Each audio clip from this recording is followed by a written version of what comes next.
Racing isn't easy, but experiencing it is. iRacing puts you in the driver's seat with the industry's leading sim racing game. Drive on laser scan replicas of the greatest racing circuits from around the world. Go head-to-head against other drivers chosen by skill-based matchmaking to ensure competitive racing at every level. Compete across all your favorite series. In officially licensed cars, engineered to deliver the most accurate driving experience possible.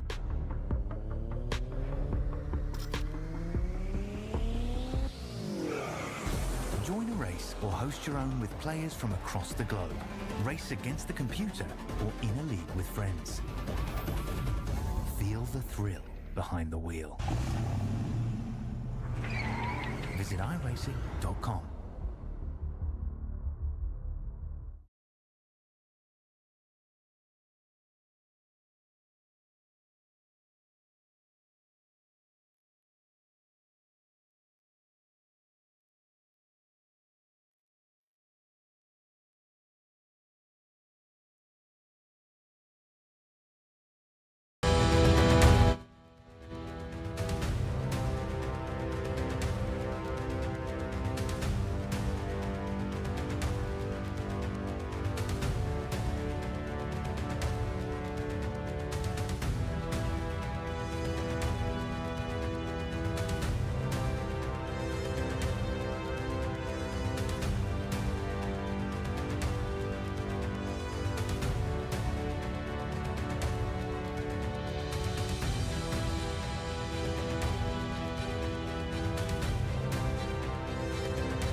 Good time zones, ladies and gentlemen, and welcome to this massive 2.5 mile 2.66 mile super speedway of Talladega Superspeedway right here on Racers Elite Network as we get ready for 990,000 feet of heart-pounding racing coming right here to ya on the Racers Elite Network. And yes, that is 75 laps around this beautiful circuit. And let me tell you what, we have nothing but heart-pounding action. I say heart-pounding because let me tell you what, it is absolutely heart-pounding. And you want to talk about heart-pounding, ladies and gentlemen? We got David Forch up here in the booth along beside me, Mike Taylor. David, we are in for an absolute treat here today as these drivers get ready to tackle this circuit like it is nothing. What are you looking forward to the most, and what driver are you going to be watching here today? I'm looking forward to the door-to-door, bumper-to-bumper action that Talladega brings you, especially in the O'Reilly Bs. You know, drafting's super important, but aggression is going to have to be met with the amount of the importance of the draft. As far as drivers, I got my eye on Justin Day or Andrew Teft, two hard-running guys. Andrew, obviously more well-known in this league. Day, I think this is his second week here. I think if anyone can do it, it's going to be those two drivers. But the beautiful thing about Talladega is the fact that it's anybody's chance to win today. Doesn't matter if you're slow at a Bristol track or fast at a Michigan track. This is your chance, and this is your one and only chance to show what you can do with patience, aggression, and just overall execution. Yeah, absolutely. And let me tell you what, we have a couple new faces again this week. And we are looking at one of them right now here in Kyle Wellman. And that number 51 machine out of Powell, Wyoming, as he is making his first start here with Racers Elite. Let me go through this again and make sure I'm not missing anybody. Garrett Michael, he joined us last week. Like you said, Justin Day. I'm surprised that we don't see all 3 days over here just yet, but something tells me if we just give it time, I think we might be seeing the other 2 days join us. So, I mean, right now we've got 18, 19, 20, 21 drivers on tap. And, man, let me tell you what, I'm ecstatic to get this thing going.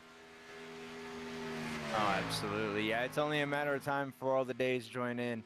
I'm sure Justin's just out here having some fun, but it won't be long before he starts bragging to his family that this is a place to be, and then we see them coming in here.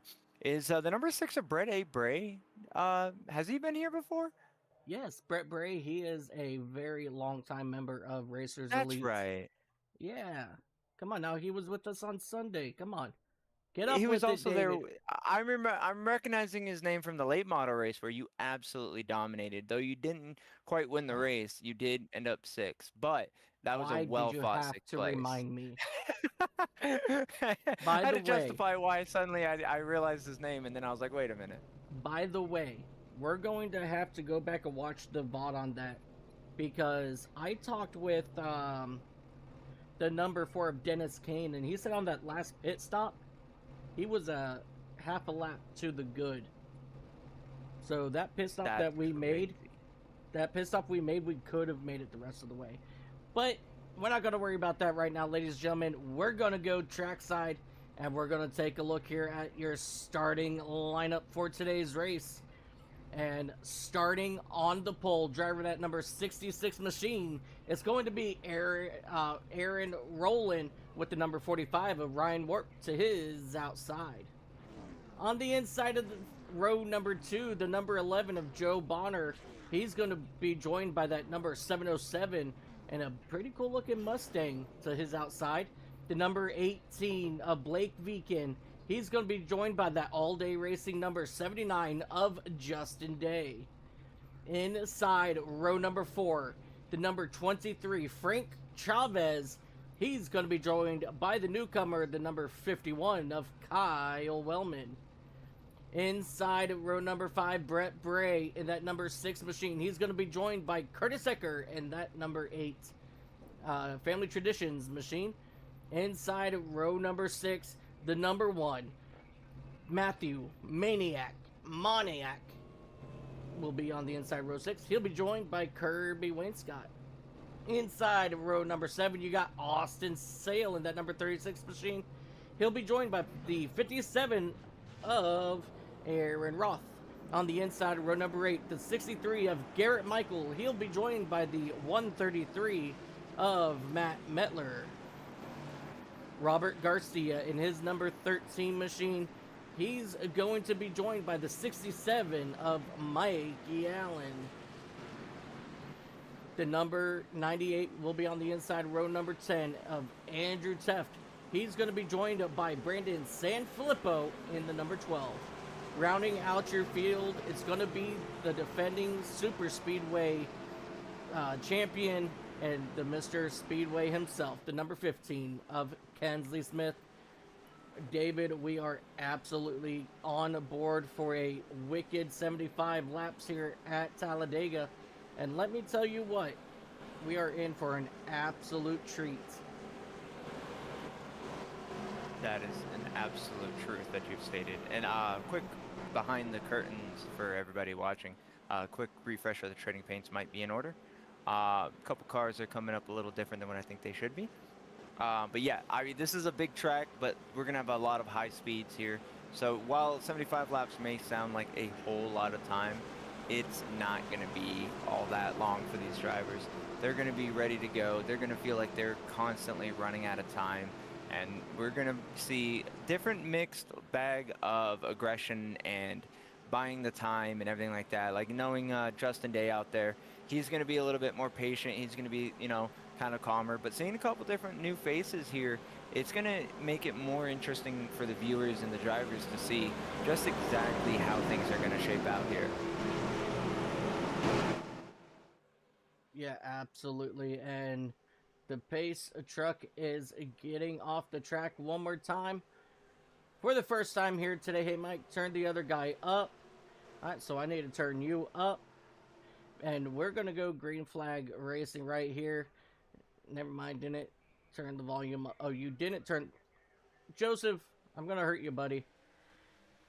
Matt Metler in the chat saying good luck on our call. Have a great call. And we're Green Flag Racing for the first time here at Talladega. Ryan Warp, Aaron Rowland lead the field down into turn number 1.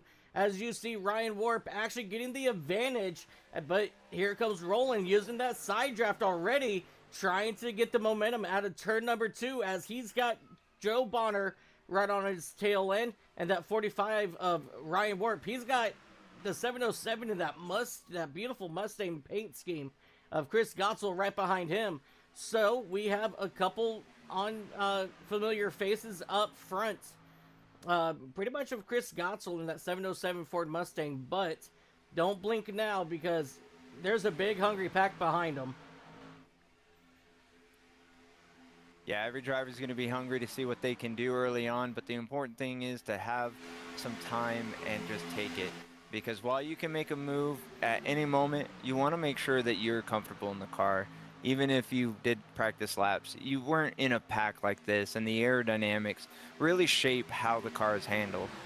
Front dirty air is important, rear air is important. You got to make sure that you're understanding just exactly how you're going, and on colder tires it's easy to make a hard turn one way and then end up facing the wall or going down into the infield wall yourself. So these drivers doing a good job so far. A little bit of aggression at the start, seeing the side draft. That's not usually something you see until later in the race, but these guys are using the air to their benefit. Yeah, absolutely. And, you know, something that a lot of these drivers need to remind themselves is, you know, the front bumpers and the rear bumpers of these cars, they don't line up very well. So they've got to be really careful when they are getting on the back bumper of the person in front of them.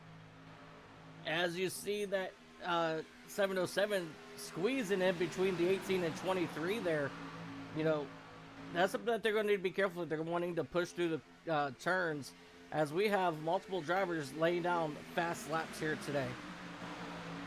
Yeah, absolutely. And, you know, you can do a lot without making contact with the car ahead of you. It's almost the way that I view aerodynamics when you're driving at a super speedway. Ooh, we got a car going a little bit of sideways there. The 63, he was able to save it there, but almost a scary moment. But the way that I look at super speedway racing is like you have invisible hands around you. When you're catching up to a car, you're kind of reaching out and grabbing it by the wings and pulling it back towards you. But at the same front, once you get close enough, it's almost like you're pushing the car away from you. So if you do it right, you can get real close to that car, and then that little air bubble between you guys will just kind of accelerate how you guys are, you know, driving. You're going to see a couple mile-per-hour increase, which at a super speedway like this, it's very important to have that higher increased speed. And you can get that by pushing, being really close to each other. Same with side drafting. When you get really close, it's almost like you're reaching your arms to your left side and just grabbing their fender and pulling them behind you.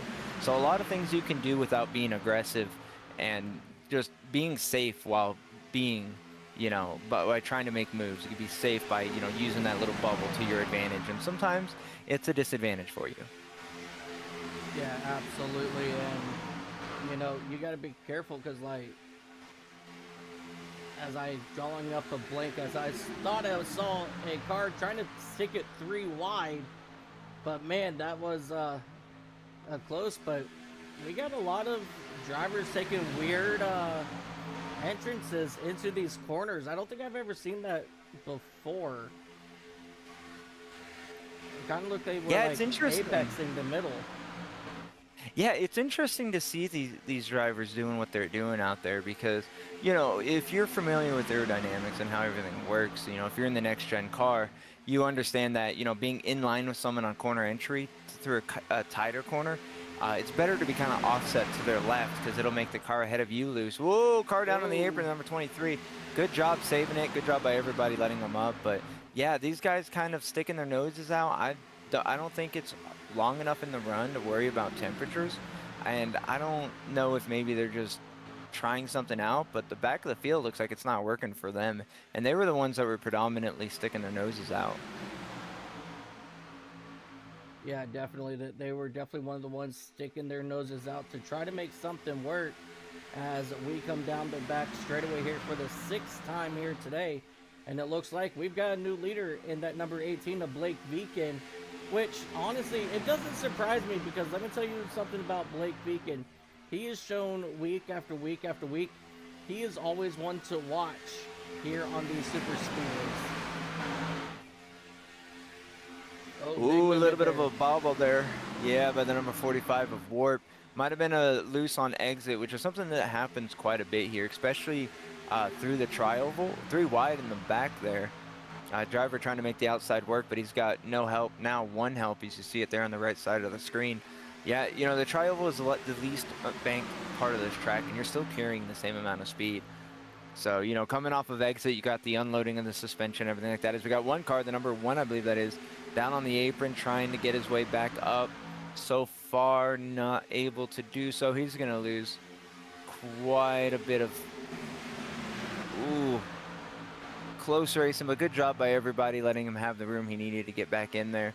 And the number 12 on the outside in that car now dipping to the inside. That's not going to hurt him as much as one would think. He's going to be able to grab their draft and kind of pull himself in.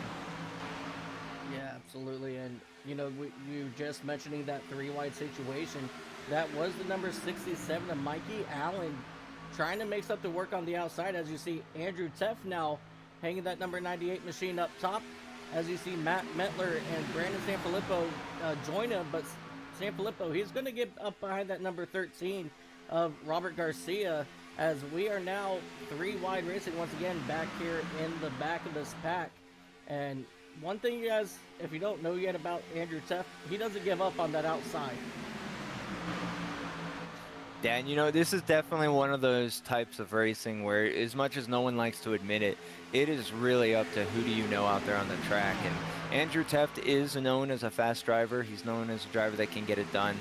So when he makes a move like that, I wouldn't be surprised to see a lot of cars sticking it out there and trying to see if they can help him out. But, you know, impatience is one thing that shows a lot in super speedway racing. They get up there on the high line and they don't immediately start moving. The most important thing when you're trying to develop a line is consistency. You have to, a little bit of a bobble there. That was a close one for the 66. Yeah, that's going to hurt the outside line, but get enough cars in line and get them close enough to each other, that's not going to be too big of a deal, especially with using the side draft. Even if you're not, you know, door to door, you can still kind of get things done, as the 51 did a big move to the middle line there in front of the 79 of Day. Yeah, that was a big moment, as we are now 3 wide, 2 rows deep. And once the 98 gets down, though, the 98 backed out. He's like, I don't want anything to do with that, as they are now just going to now go down to 1 row 3 deep. As, well, big wobble. Hold on to it there, Ecker. Curtis Ecker had a big moment off the front bumper of that number 10 machine of Kirby Wayne Scott. But he was able to save it, and now they're going to go single file here down the back straightaway back here in the back. And now they've really got to sit down and refocus, because they just lost a lot of time on your race leaders here. Yeah, but it's not going to take them long to get back developed on that outside line. The inside line works great through the corner, but on the exits, the high side really carries that momentum. So it's just a matter of making sure that they stay in line with each other. They take care of their spacing, and they make sure that they don't do it again, and they should be back up there in a lap or 2. Definitely, I couldn't agree more. And one guy that's already moving up through the field, and you know, he's just taking it 1 position at a time. It's that number 15 of Kensley Smith, as he is already up 11 spots since we've gone green flag racing. So he's pretty much picked him off 1 by 1 each lap. So if he keeps it up, he should gain another spot by the end of this lap. Yeah, absolutely. I mean, he knows how to work super speedways, so he's no stranger to the game. He's just holding his wheel steady, staying a good amount of distance away from the car ahead of him to make sure he doesn't, you know, loop him around. But yeah, that outside line is developing as we still 3 wide in the back, trying to make things happen. I get it. You got the urge to race. A little bit of a door slap between 36 and 66 there. Good job saving it there at 180 miles an hour. But yeah, I don't necessarily agree with the 3 wide just yet. Still really early on. I know you want to move up, and if you can pick a car off 1 at a time, just like Kinsley's been doing, that's fine. But it also hurts you more. If you stay, you know, in line and you build that outside line, you could blow by the leaders by 3 to 4 car lengths. So you could get 3 to 4 cars there, and then when they go into the inside line, that's going to disrupt the inside line. It's all like chess. You know, you got to think a couple moves ahead, and it's good for showing. But if I was out there in the seat, I'd be asking, what in the world are these guys doing? Yeah, definitely is. We saw that 66 machine of Aaron Rowland, your pole sitter, have a moment down the back straightaway off the front bumper of the 11 of Joe Bonner. Oh, contact in the tri-oval. The 6 was trying to make a room, and Bonner coming right back. And now they're thinking about taking it 4 wide up here in turns 1 and 2. No, they're just going to go ahead and stick it 3 wide for now. And here comes that 51 firing back on the inside. The 6 of Brett Bray stuck in the middle to his lonesome self. As you see, they are still jockeying for position. And now that number 6 machine, he is dropping back quick. And that just disrupted the whole entire back end of this field with what happened between the number 6 Brett Bray and the 11 of Joe Bonner. Yeah, when you get shoved out of line, it's like hitting a brick wall. That air is so thick and dense, you just smack it and you lose a lot of time, and you definitely feel it in the car. So, you know, he might be feeling a little bit of...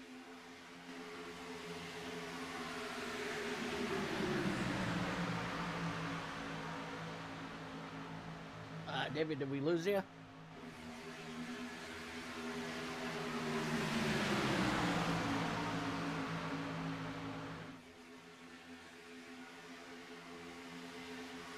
I believe we might have lost David here for a moment, but you know what he was getting down to is, you know, when you are by yourself, you feel that it's like a parachute on your race vehicle, and it just, you know, sucks you straight to the back.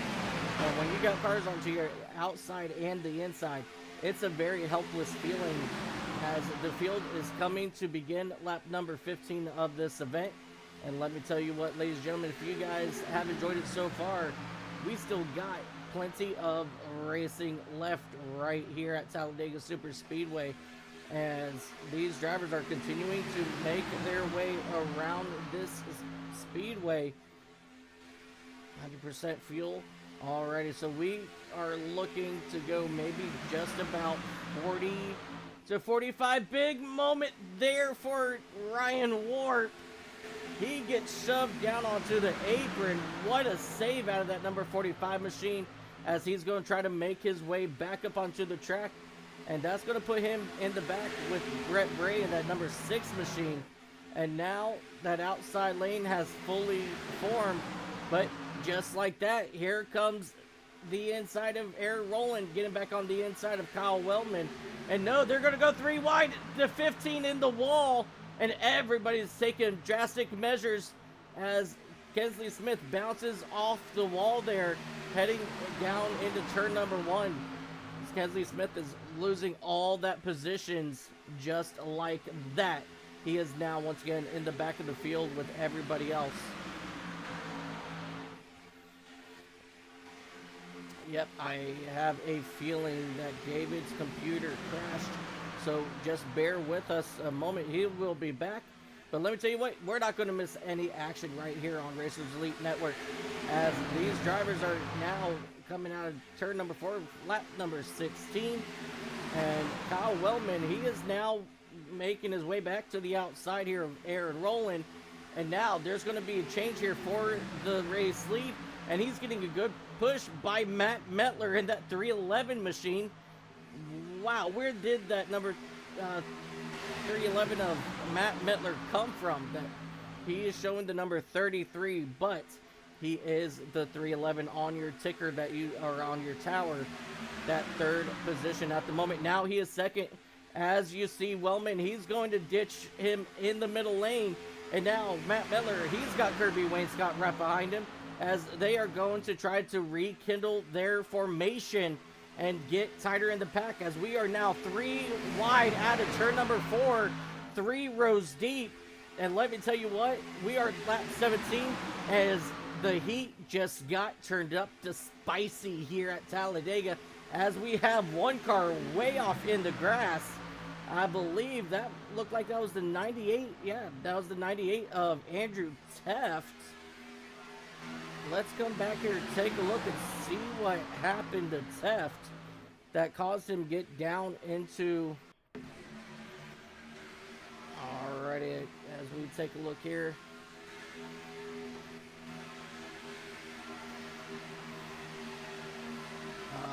I'm assuming he has some sort of mechanical issue on that machine, as we have a little bit more trouble up here.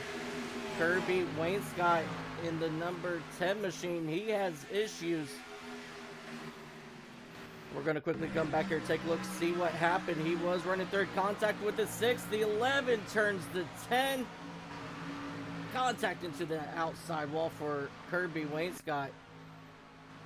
Very unfortunate there for Kirby Wainscott and company, but he's got Ryan Warp back there as well, as David Forch just walked right back into the booth like nothing happened.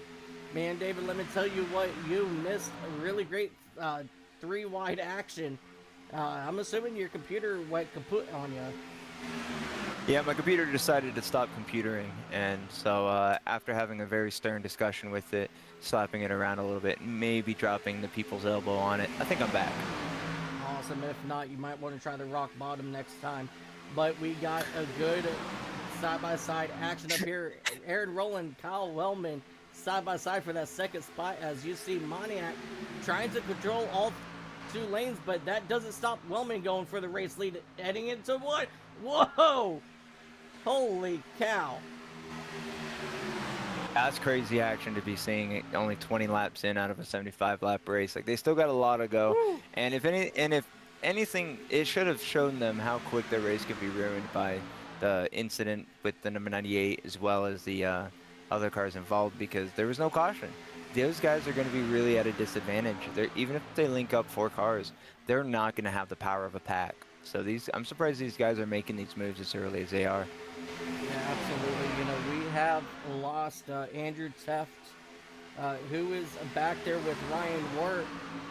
And it looks like they're trying to grab on with Brett Bray in that number 6 machine as well. But unfortunately, Kirby Wainscott, he got the short end of the entire situation just a couple laps ago when he got spun out. Oh, big wobble out of that 51 of Kyle Wellman. As the 51 and 1, they go up and touch fenders. And here comes Curtis Ecker in the 8-1 is up in the wall. And we're going to have some sort of mayhem down the back straightaway. No, we're going to continue racing just fine. My, oh my, if I didn't know any better, I would say we are in the final 3 laps of this race. As you see, Sanfilippo bouncing off the outside wall. He's going to lose his momentum. That opens up the door for the number 8 of Curtis Ecker and the 23 of Frank Chavez now. They're going to come out of turn number 4. They are looking for second place from Brandon Sanfilippo. And here comes the 23 with a head of steam. Wellman, he is kind of just stuck there. He knew better than trying to block that run. And he's just going to have to wait for that number 8 of Curtis Ecker to get up to his back bumper. And now we were 3 wide for the race lead for a split moment. As you see them still trying to use that side draft here in the corners.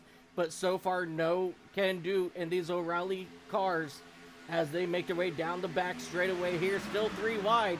And here comes Sanfilippo and Kensley Smith on the outside. They're the next in line to look for contention for the race lead. Yeah, the 51 moved up there to try to get the draft of the outside line, but the 2 cars that were in the lead, they decided, no, never mind. We're going to go to the middle of the track here, try to get a little bit of a side draft on the inside line. That's going to hurt the 51. The 51, you know, not his fault, but he made a decision that really backfired. As you see him up the top left of the screen, he's falling way back now, and that's going to be something he's going to have to recover from. Oh, as we see a door tap from the number 13, is that? The 33? Yep, the 13 and of Robert Garcia and Matt Metler, they're making a little love connection. But they're going to keep themselves back a single foul here. And I just want to jump back here to Andrew Teft for a split second. Yeah, we got this trio back here working together. They are 3 seconds back to Aaron Roth, Mikey Allen, Joe Bonner. And then 3 seconds in front of them, they've got the rest of the field. So really, there's only like a 7-second gap between the front pack and back to Andrew Teff. So if they work very well and catch up to that three-car pack in front of them, all six of those cars can really get with each other and catch this front pack. Because let me tell you what, again, these guys are racing like it's the final few laps of this race. And I think they forgot to remember when I said that they have a total of the Chavez going for a ride, able to save it. And now there goes the 18, the Blake Beacon. He was able to save it as well. How in the world? These guys definitely on their A game today. I know it doesn't look like it when they go shooting down to the apron, but at 180 miles an hour, that's not the easiest thing to save. You see it a lot if you're around iRacing. You'll see everybody go down to the inside. And while they'll save the initial slide, they're going to come right back up that track nose first. So great job by everybody so far to keep their cars under control when it steps out like that. Now it's going to be up to the rest of the field back here to link up and get more cars. And while the lead pack is battling the way they are, that is going to help these cars catch back up to them, because while they have the higher car count, they're constantly fluctuating on their speeds, and it's not a good time to be up there if you're trying to really create a big gap between the cars that have already broken off. Man, let me tell you what, at this point, I would rather be Kirby Wainscott in that number 10, running all by myself with the little bit of damage I got from that spin. But you know what? At the end of the day, I can't get caught up in anybody else's mess now. So I think these guys might be somewhat on the brink of a possible wreck. But man, let me tell you what, we're 25, 26 laps in now, and I don't even know how these guys have not brought out a caution yet. Yeah, I'm not even too sure how a caution hasn't flown.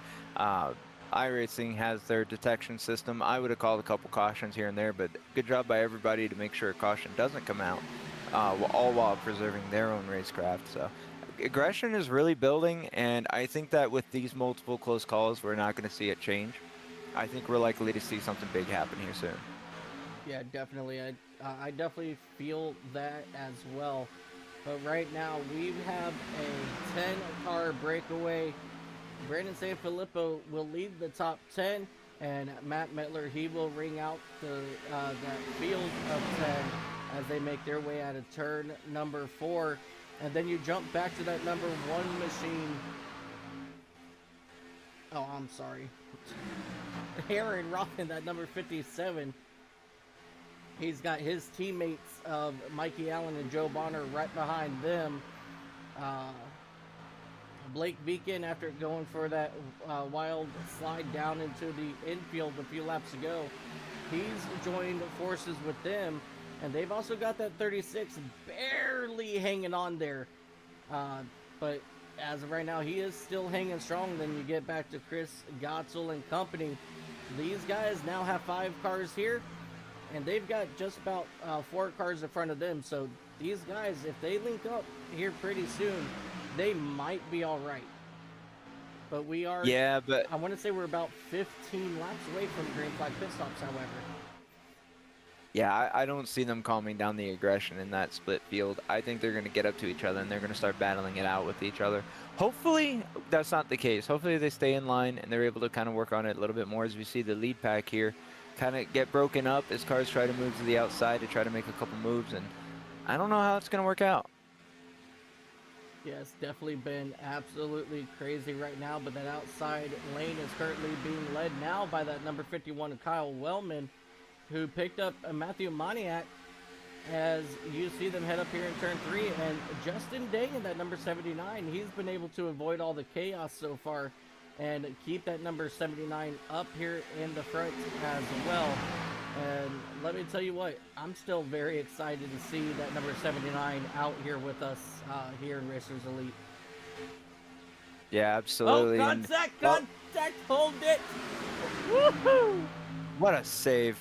These guys are doing phenomenal. I mean, it looks fast on the screen, but these guys are going 180 miles an hour. And when things like that happen, they happen quick.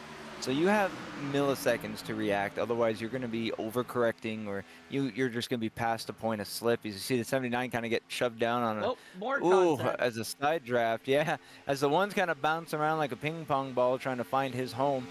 51 comes down and answers, says, you know what? Here's a side draft. I don't know. I think these guys are going to settle in. I think we're going to see. maybe behind them. These guys are going to start dooring each other, and the cars behind them are going to react. Oh, there it is. Never mind. There you were right. it is. Oh, the 51 and the Caution one is going out. around. That's going to be good news for these guys. But now these guys got to Slow woe it down up. from 180 miles an hour. Let's see what they can do. Are they going to arc a brake, or are they going to make it through? Arc a brake. Nope. Arc a brake. Arc a brake. we gotta look at that. That's too good. Come on. I think was it the 18? Come on, Blake. You Yeah. had one job here. One job. Man, you had 3 business days. 3 business days to slow down. What are you doing out there? No, it happens quick, and these cars don't break, does. so you really can't fault them. You know, like, you can Right. make fun, you can poke your jokes, but in reality of it, it's really hard to woe these cars down. Right. You know. But still, come on, 3 business days. And let me stress out, stress this to you guys. These guys are, these cars, I should say, not guys, but these cars, they are made for speed, not braking, especially at a place like Daytona, because, well, guess what? You really don't need a brake until you're coming down pit road. But unfortunately, everything just happens as, we're going to take a look here and see what happened. The one he kind of gets shoved down onto the yellow line. The 51 had absolutely nowhere to go. He was a innocent bystander in this. The 63 barely squeezes through. And just so you guys could see, this is how fast everything can change. Oh wait, where's my play button? There it is. 3 he's trying to look. days. He's trying to look where to go. He's like, okay, I got it here. Oh, whoa. Oh, my face. What happened? Change cars on me, man. You scared me. You can't jump scare fans like that.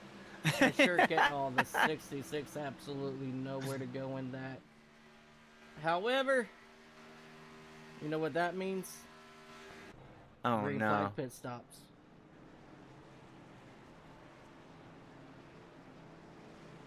Yeah, a lot of drivers were saved from having to deal with the slowing down in time to stop for a green flag stop. These are my favorite cautions. Right when you're right at the window of your pit window, and then something happens and everybody has to slow down. It's less stress, but it's still stress. I mean, heck, that's how I got my 2nd place yesterday. Was it yesterday? Yeah. Yellow flag pit stops, my favorite. Well, yeah, because you don't know how to pass on the track, so you might as well do it in the pits. I mean... Hey, you know what? If it's any other track except Darlington, I'd fight you. Them's fighting words. But Darlington, you're right. You're right. Yeah, and the 51 Kyle Wellman, he will get the... Oh my gosh. Watch out, people. There are other cars Falling asleep. pacing. Yeah.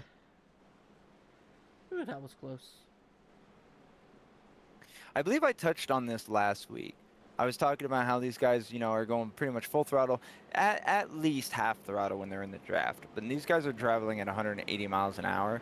When you get down to pace speeds and you're running 60, 70 miles an hour, you kind of forget that. And you just kind of start driving and catching up with the field. And all of a sudden, the field's already in your face. Yeah, sometimes that's a very interesting things that you guys have to really pay attention for, especially at a place like this.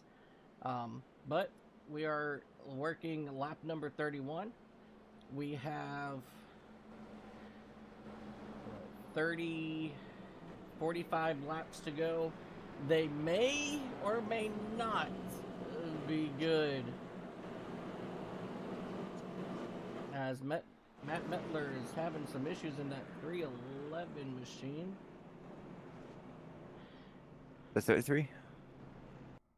He's showing the 33, but it's I don't know. Yeah, I just want to make sure, because, yeah, that's really weird, just sudden stuff. Full lockup. I wonder if it's either input problems or real-life interruption. That's a really good question. But he is moving once again. But looks like no harm, no foul.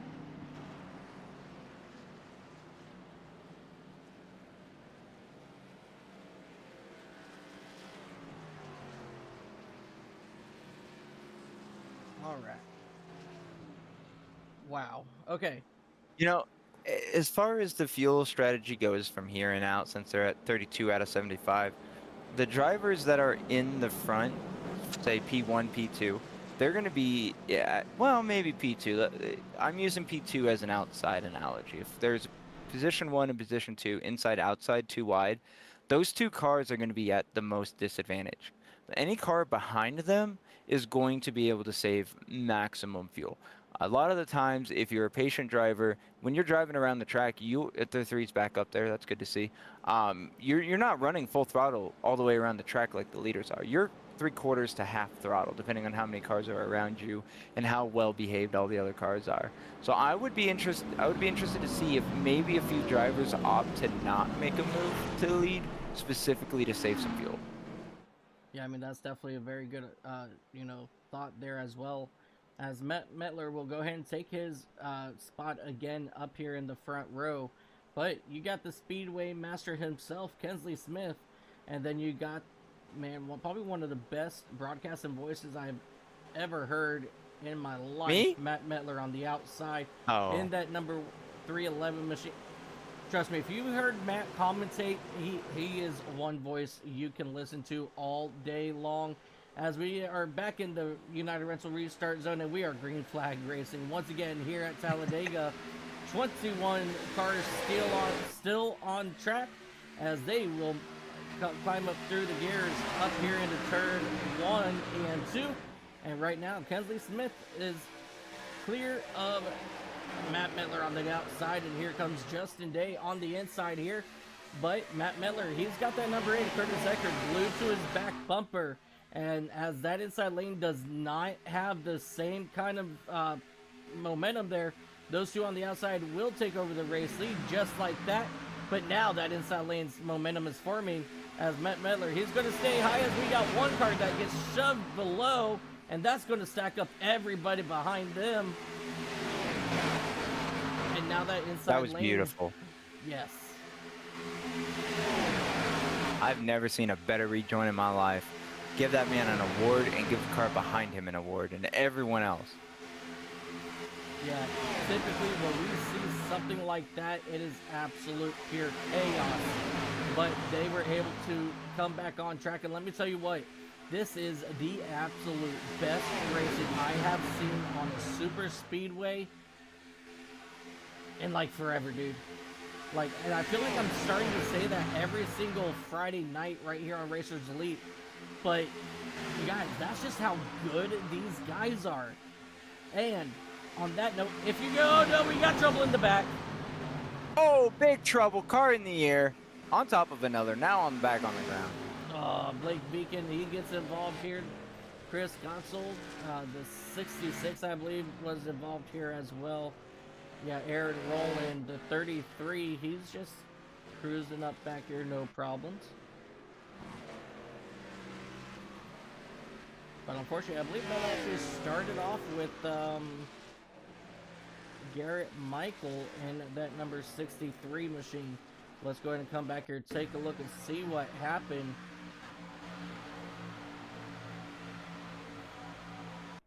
Oh no, it actually started up there with the 6 of Brett Bray. He just got arrow loose. Yeah, either a bad bump or arrow loose, and that's all she wrote up into the air on top of the 51. Maybe it was a strategic differential check. Maybe the 6 needed his rear end looked at and asked the 51 to take a good quick look for him. Yep, Maybe he was hearing a clunking going on.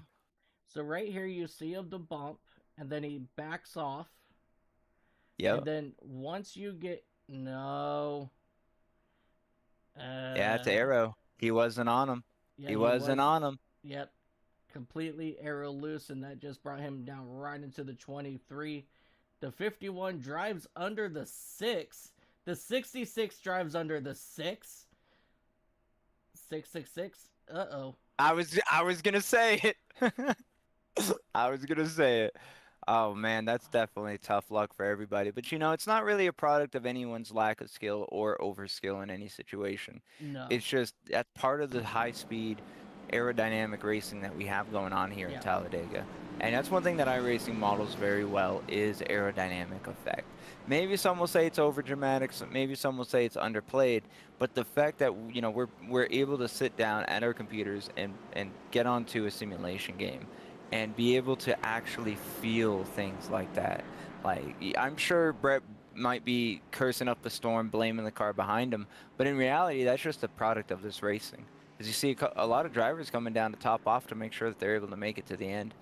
Yeah, this puts us right about 40 laps remaining, and that will put us at the perfect zone for a to be good on fuel. So some of these drivers taking advantage of that right there, and they're going to go ahead and top off on fuel and call it a day for the pits, and they're going to let the pit guys pretty much just sit back and relax for the most part, hopefully, as we're going to get ready to go green flag here in just a couple of laps. But let me tell you what, I was getting ready to say, if you would like to join these guys, we race Tuesday, Wednesday, Thursday, Friday, Sunday, and I mean, we even throw up races on Saturday and Mondays too. So, if you don't want to pay to race with us, as you see, the EOL will be handed down to Kyle Wellman. If you don't want to pay to race with us, that's cool. We always have free races. Just come on out and enjoy, have a great time. And let me tell you what, if you guys got the spare $20 for a season with us, spend it. Let me tell you what, it's going to be some of the best racing that you're going to find. Yeah, you might lose me in the booth on Fridays. I might have to go out there and get some fun on myself. I don't think so. You're like, no way am I doing this alone. No, this is some seriously good racing though. Like, I love watching it. It's hard to find a good group to run super speedways in, and this group is just phenomenal. And it seems like it's growing every week as well. Like, more and more quality people are getting involved, and it's only one way to go from here, and it's up. I couldn't agree more. And let me tell you what, these guys, we have a blast here. I want to thank everybody, just for coming out and enjoying the time with us. And if you guys are not, like I said, if you guys have not been here yet, y'all need to come join us, because let me tell you what, we have a lot of fun. As you see, Blake Viken getting a EOL there. I wonder if pit road was closed. When you come down under, when you enter on a closed pit, you get an EOL. So I saw somebody who looked like they were going down. So yep, Ryan. Just maybe strategy. That's a very good possibility. Possibly, a couple people coming down, just Reed's hopping off fuel one last time. Because I mean, even though that these guys just came down one lap prior, that extra lap, under caution, it can go a long, long way. Oh yeah, I mean, it's a 2.66 mile oval. They're traveling at highway speeds right now. It may not look like it because we're used to seeing them go 180. These guys are going about 60 miles an hour right now, maybe 65. So they're running their engines just like a regular car would, and you got to think about gas mileage. You run out of gas driving from, your home to town. So these guys are burning off little, not as much as under full throttle, but they're still burning off fuel. If you're in the back, I think the EOL is worth taking. That's a strategy that has been being adapted more. Just take that EOL, start, just a couple cars further back than what you already would have. And with it being a super speedway with still, just under 40 laps to go, there's anyone's game still. You're not out, no matter what position you are, from P1 to P22.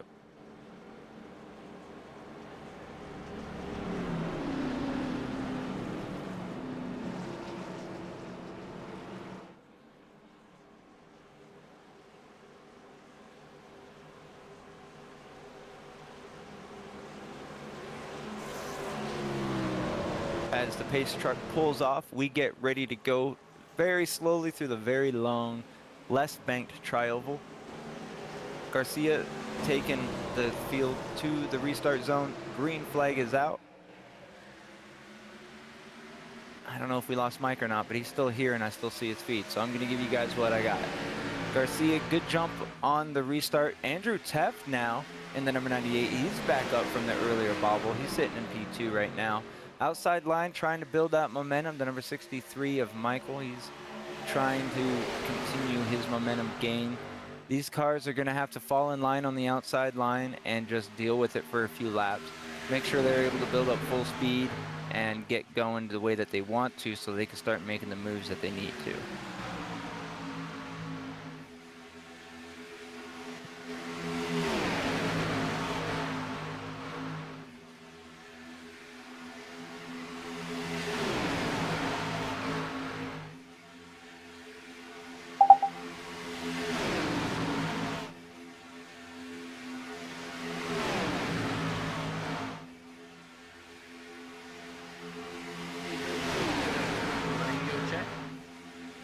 Loud and clear, buddy.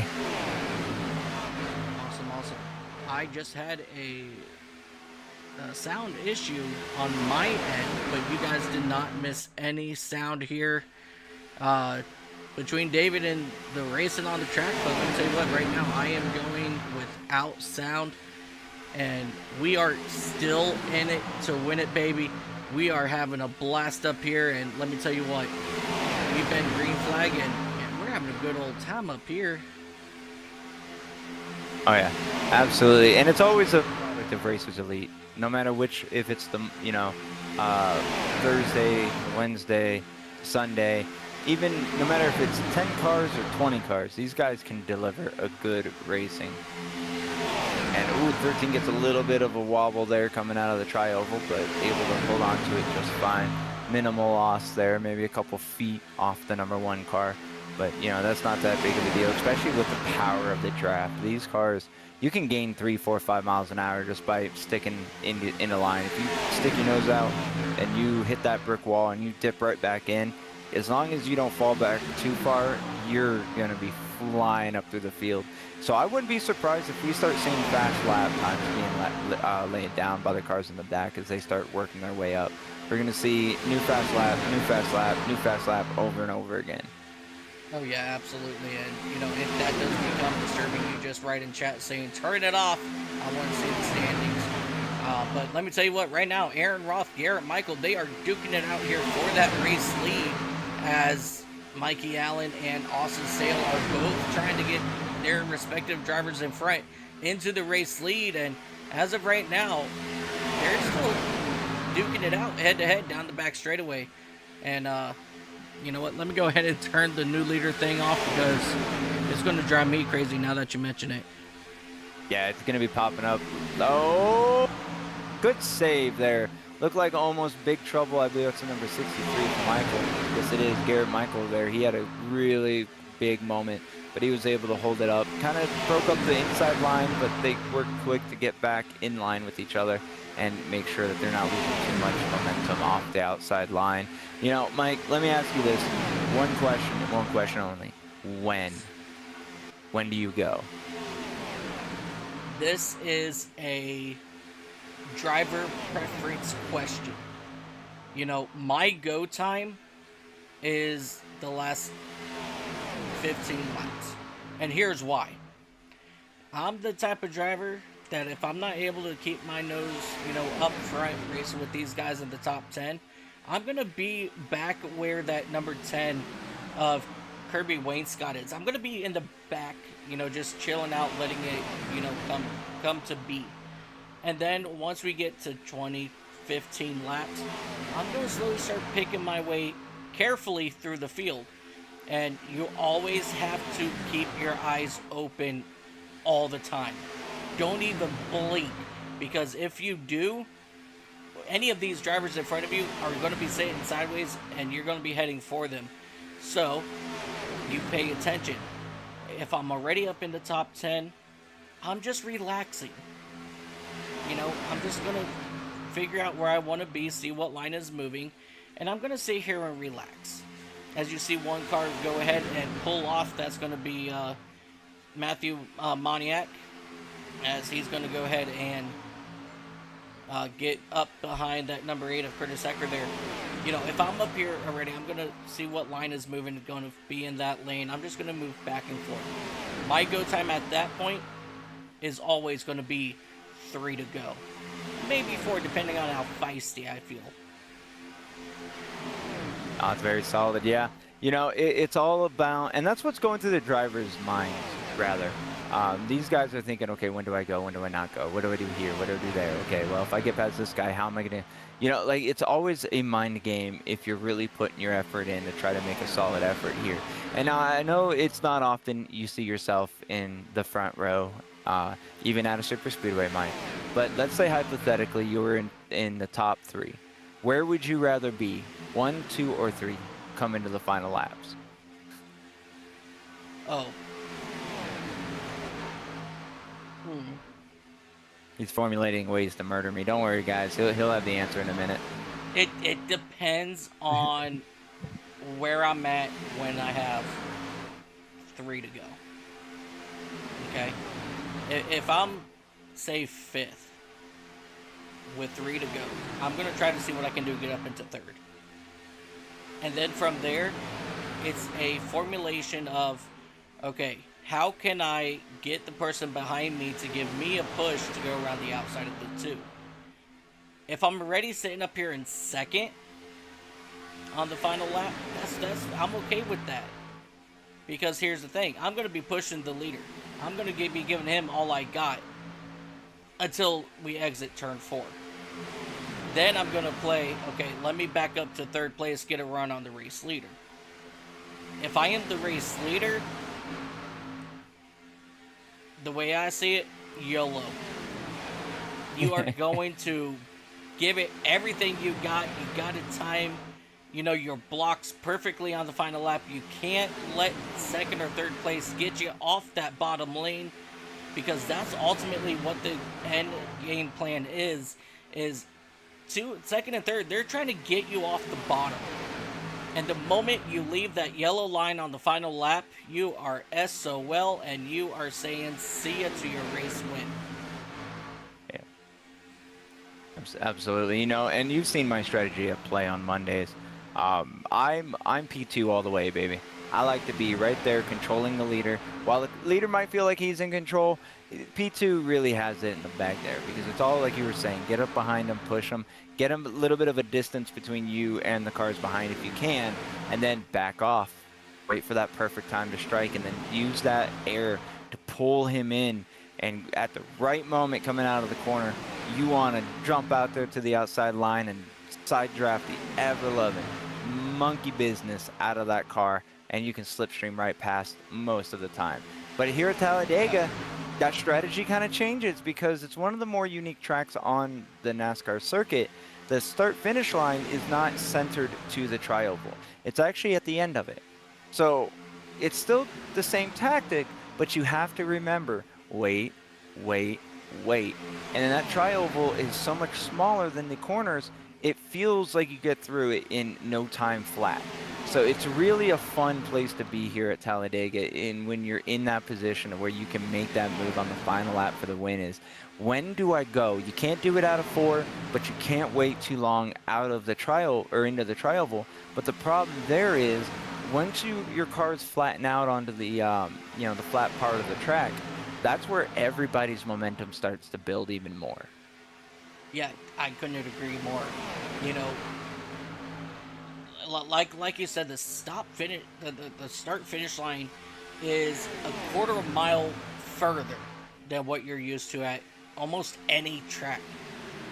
You know, so you have to time it just right. You can start making a move out of turn 4, but if you make it too early out of turn 4, that might not be no good. So you're going to want to time it somewhere in between the exit of 4, but you want to do it before you get to the tri-oval. That is the best time to make a move here at Talladega. Yeah, And it's always hard to time it, you know, especially when you're looking in your mirror, you're looking at the car ahead of you. So these drivers got a lot in for them as we got 27 laps to go here. It's going to get even more exciting. And I called it last week. We got a slower car coming up to be a lap down, I believe that is. And last time I called it, there was a crash. So let's see what happens here as some of the cars start to migrate down to the middle lane to try to make their way past. Seemingly like a good opportunity now, but all it takes is one car to not see them and stick their nose to the outside, and that's all she wrote. But so far, so good. So far, so good for these drivers out of turn number 4. As you see, Wellman, he's going to go ahead and drop down and rejoin the pack here as they make their way out of the tribal, heading down back towards turn number 1. And now that puts Wellman the only car a lap down, so he will be your lucky dog candidate at the moment.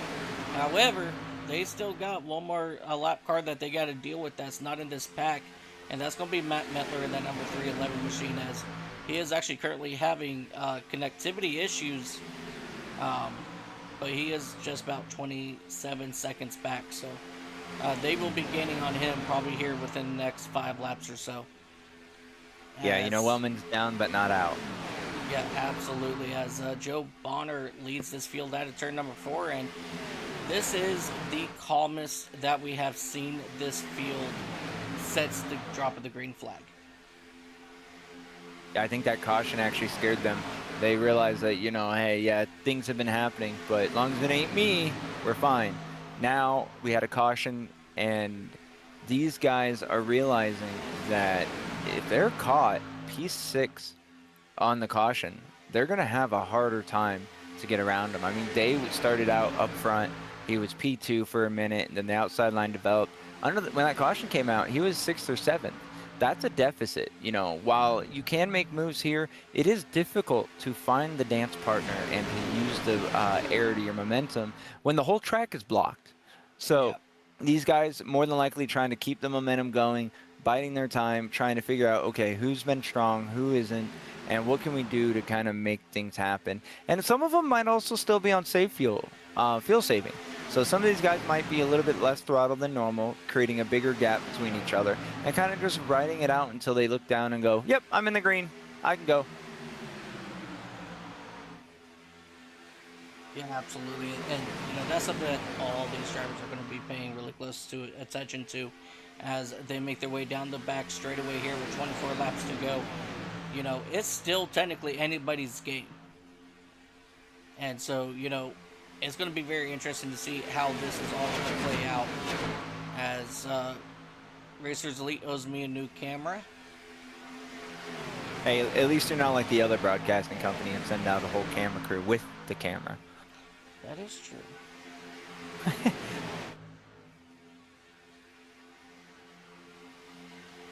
But yeah, this is absolutely the tamest that this field has been. I know I just said that, but it's fascinating on how much of a difference it is right now compared to what it has been. They almost inverted the strategy. Aggression at the start, calm at the end. Normally it's the other way around. When you see a lot of drivers being a lot more calmer during the initial stages, and this is where they start going. But, you know, again, there's a lot of factors at play here. Some might be saving fuel. Some might just be trying to figure out who to partner up with. And some of these guys just might be figuring, you know what, the leaders with that little split pack they got going on, they're going to get aggressive with each other and they're going to cause a crash. And I don't want to be there. Yeah, I couldn't agree more. As you see that 57 and 67 of Aaron Roth and Mikey Allen working with each other, and they are making their way up here into your top 5. You know, these two teammates really trying to get their team turned around here today. You know, as their team leader, who's with them?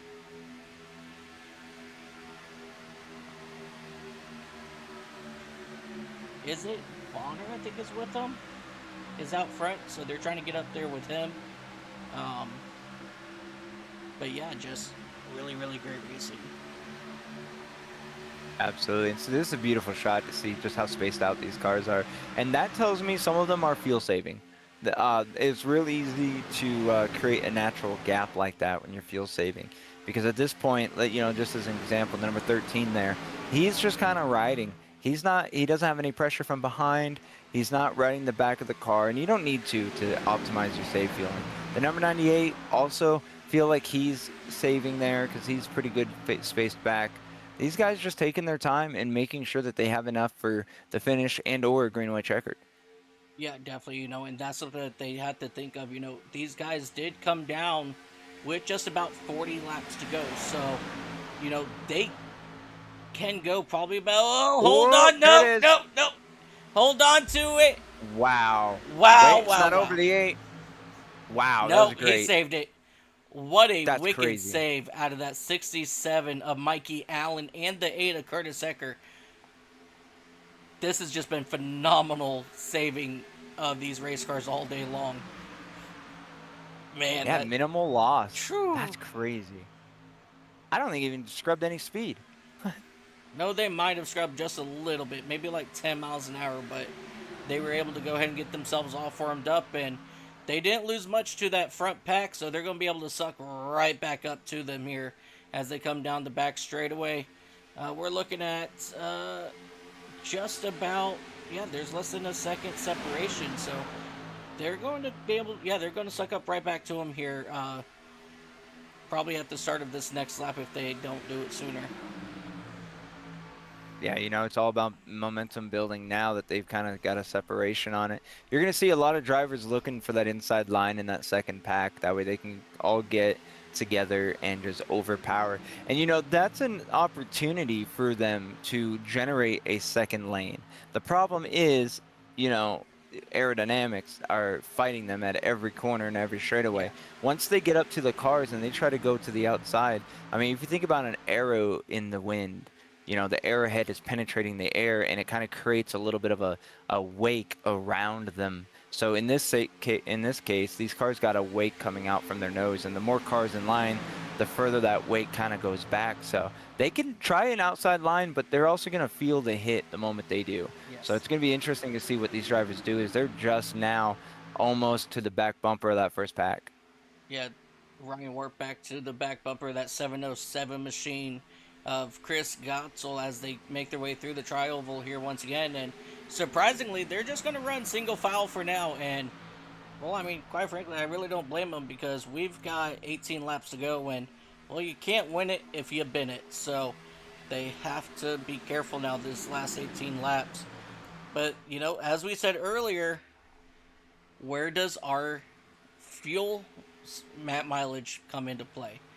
Who is fuel saving? Who is not fuel saving? And I can tell you right now, one guy that's not fuel saving is that number 11 of Joe Bonner.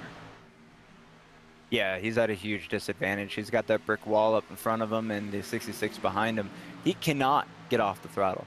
If he does, he checks everybody up, and that's just a recipe for disaster. So he's got to go full throttle there, and he has been this whole time. So I wouldn't be surprised to see if maybe if he sees a second line developing, he doesn't really fight it. He just kind of lets it happen. Or maybe he pulls out a line and hopes somebody comes out with him and can start pushing him so he can get in line. But the realistic and the smart choice here as the race leader, you just kind of got to YOLO it, like you said earlier. You kind of just got to deal with what comes your way and eat the fuel. Yeah, definitely. As you see, everybody pretty much single file here down the back straightaway as they're quickly approaching that 311 of Matt Mettler up here in currently here in 3 and 4, but Matt Mettler's getting ready to come out of turn 4 now, so they're going to catch up to Mettler here probably within the next 2 or 3 laps. And let me tell you what, that's going to keep as long as everybody stays single file, I think they'll be all right. And Matt Mettler, he'll be able to join in just peacefully after they get around him. 16 laps to go, and man, do you think this could possibly be the calm before the storm later here in just a short 15 laps? Oh, you already know it is. There's no way that it's not, because these guys are going to have to make a move unless they're content with where they're sitting. And if you're a race car driver, you're not. You absolutely want to make moves. Yeah, the only one who is content right now is that number 11, Joe Bonner. And heck, I mean, depending even on fuel mileage, he may not even be comfortable at the moment. Oh, Well, yeah, I'm gonna thinking tell you about right it. now, as the leader, you're not comfortable. You are not content. While you're happy that you're doing well and that you are leading the race, you know for a fact that there's going to be a head of storm coming with cars. So you're really uncomfortable sitting there because you never know when is someone going to look out and when is it going to be to my detriment. 15 laps to go, and I made a statement earlier. If I am in the back with 15 laps to go, that's when I'm going to start making my moves. And as you see here, that 707 is Chris Gotzel. He's got 5 other people joining him up in that second lane now, and they are going to use that 311 of Matt Metler as a boot up in trouble. No, Chris Big Gotzel, trouble. why? Oh man, you know, this just a product of super speedway racing and the final closing laps. Man. Now they're down but not out. That's one thing that I was a little hesitant originally about the league is no damage. But I'm telling you right now, this makes some amazing races.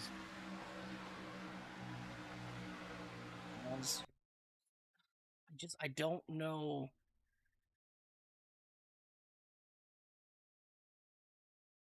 I don't know. Man, but that 36 machine, though, of Austin Sale, he took a massive hit to that outside wall, throwing him up in the air.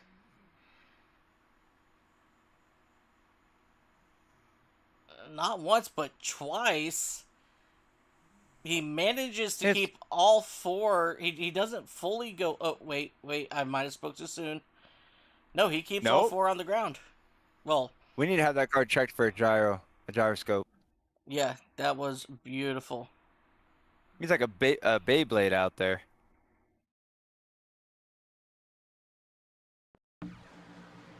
Yeah. Justin Day, he was involved in here as well. The 15. You know, a little less upsetting if you're already in the back. Your race isn't over, so Yeah. you didn't really lose much by being caught up in that. Yeah.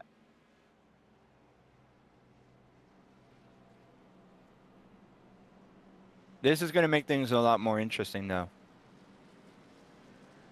Absolutely, for sure.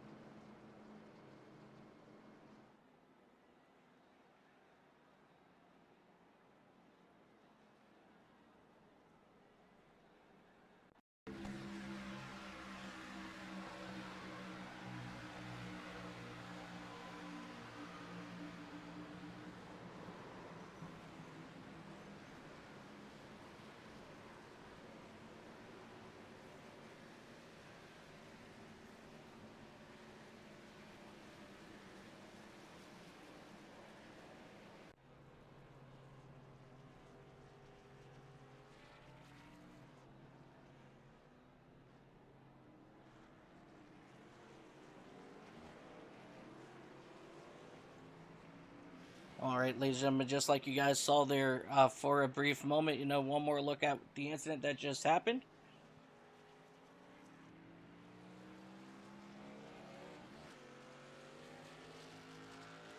You know, it almost makes you wonder what was going through each driver's heads. You know, everything's happening so fast, but you saw him coming. Yep, as you see right there, Chris Gotzel in that 707 machine, he will get the EOL for the cause of caution. But we are coming down to it now, David. When we come back green flag racing, we're going to have, I believe, just about 11 laps to go. And, I think that calm before the storm, I still think I think we're still in that calm right now. We may have seen, the first storm wall hit, but right now I think we're about to get back into that nice, beautiful view in this hurricane, and I think that second wall might be coming here in the closing laps. That was exactly the analogy I was about to use. You know, the beginning of the storm just made landfall. It happened. We saw it. Now we're in the eye. We're waiting. We see that wall of rain. We hear the wind. We know that things are about to kick back up, and we're still not out of this category 4. Yeah, absolutely. And let me tell you what. Back in 2004, when Hurricane Charlie came through my area, I was in the eye of the storm, and after that first wind for the first like 6 hours, it was downpouring, very windy, and then in a matter of like 20 minutes, the sun came out. It didn't look like anything. You could walk outside, see the damage, and then not even 20 minutes later, boom, it's right back at it. And that is the beauty of the eye of the storm. And when it's a beautiful storm, that's when the most chaos happens. And right now, I believe that's what we're seeing right now. This is definitely a Category 4 hurricane right here at Talladega. Yeah, absolutely. When I was old enough to actually comprehend everything, I lived in Florida, so hurricanes was a very prevalent thing. I was always warned, if it seems like it's done, it's not done. Don't go outside, don't go hang out, don't do nothing. You do what I tell you to, and I will let you know when it's safe. And the first time I experienced the eye, I was so confused because just like you said it was a big, chaotic, 20, 30, 40 minutes. And then all of a sudden it's like done. And you're like, whoa, cool, I can go outside. Let's go see the damage. And you're like, no, wait 20 more minutes. And this is what it's going to be here. We're in the calm of the caution flag. They're going to start accelerating up, riding through the gears. They're going to start making moves. And then we're just going to see one big storm land. I couldn't agree more. And let me tell you what, Joe Bonner, Aaron Rowland, they are right there on the outskirts of this hurricane. But the place you're going to watch is right about that 10th place of Robert Garcia in that number 13 machine. That is the center of the storm. But where's the damage going to come from? Well, just like any hurricane, it can come from the front, the back, the middle, and we're about to find out right now as that iRacing.com pace truck pulls off. Joe Bonner, Aaron Rowland, they're going to bring this field back into the United Rental restart zone as we will take the green flag. 11 laps to go here at Talladega. And what a good, beautiful jump there for that number 11. He is going to go ahead and go up, grab Aaron Rowland, and bring him back down to the bottom. And so that's going to leave Aaron Roth in that 57 machine and Brandon Sanfilippo in the 12 on the outside of none other than, look who's in third, Andrew Tefton, that number 98. Yeah, it was only a matter of time before the 98 came back up to the front. There he he was there goes. a little bit. Yep, he was there a little bit earlier on the restart, but now is when it really matters. We're ticking down those lap times, and while we may not see a lot of names right now in the top and outside of the top 10, just wait. Oh yeah, just like in the words of Alexander Hamilton, just you wait. You wait, indeed. We are not done here at Talladega. Andrew Tefton, that number 98 machine, he's going to take over the race lead. He does have that number 8 of Curtis Eckert to his outside now. And look up top. Here comes that 18 of Blake Vegan. He's trying to make something. Oh, the 8 gets arrow loose. And we got 2 cars spinning down to the inside. Unfortunately, that is very unfortunate there for that 66 machine of Aaron Rowland, your pole sitter for today. This wasn't due to somebody getting into the back of Oh, that's not good for the 2 cars right up there. No. Tefton Bonner at a very good disadvantage. While it might seem like, oh, great, they have a lead, this pack behind them 3 wide is coming with a head of storm. And this might be what that 66 needs to see, because this might just bring out the caution. Yeah, this is definitely something that we have to watch now as they head up into turns 1 and 2 here with 9 laps to go.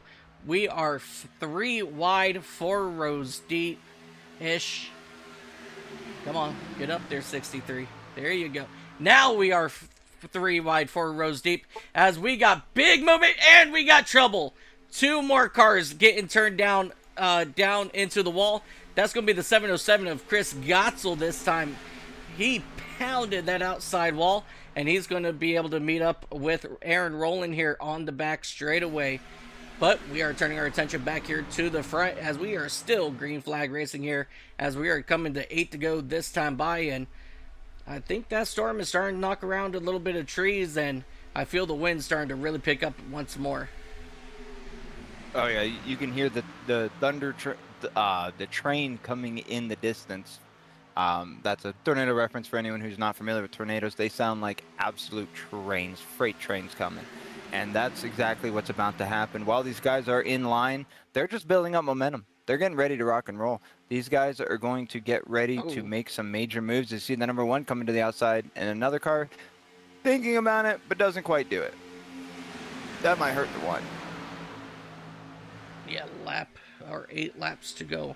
I need to write that down real quick.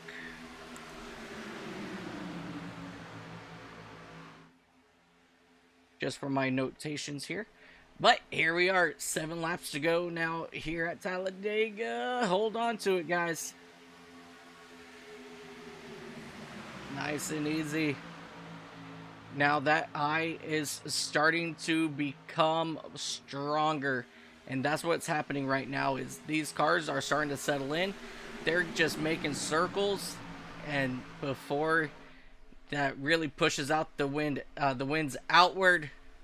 That's what we're looking for here as these drivers come down the back straightaway as Andrew Tefton at number 98 once again still out front here at Talladega.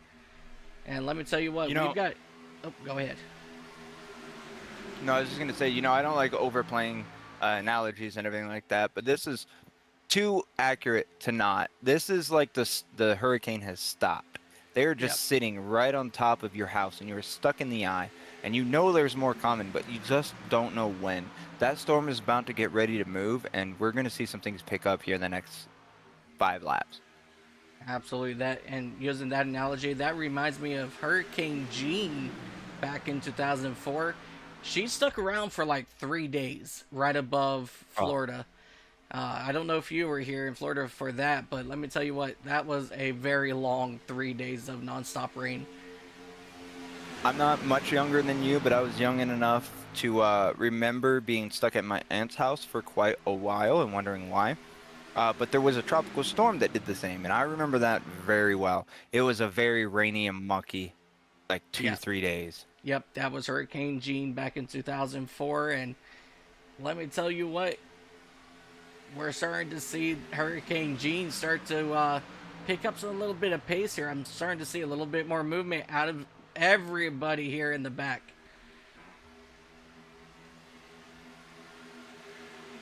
As you see that one car of Matthew Monick, he's getting a good push there out of that number 6 machine. The 6, he gets pushed out, and that's going to bring Kensley Smith to the back bumper of that number 1 machine. And anybody that you want on your back bumper here at Talladega with 5 laps to go, it's definitely going to be that number 15 machine because he knows how to get the job done. Yep, and like I had mentioned earlier, it's all about who you know when you come to a super speedway race. So the fact that these guys have familiar faces and names to deal with, they know who they want to link up with, and we're going to see a lot of cars making moves to make that happen. Absolutely, and we got 4 laps to go this time by. It is still anybody's game at this point. We are not counting anybody out of it just yet as they make their way up here through turns 1 and 2. And let me tell you what, I am absolutely speechless. I don't even know, I can't even tell you what's going to happen here in the next 4 laps. Oh, contact.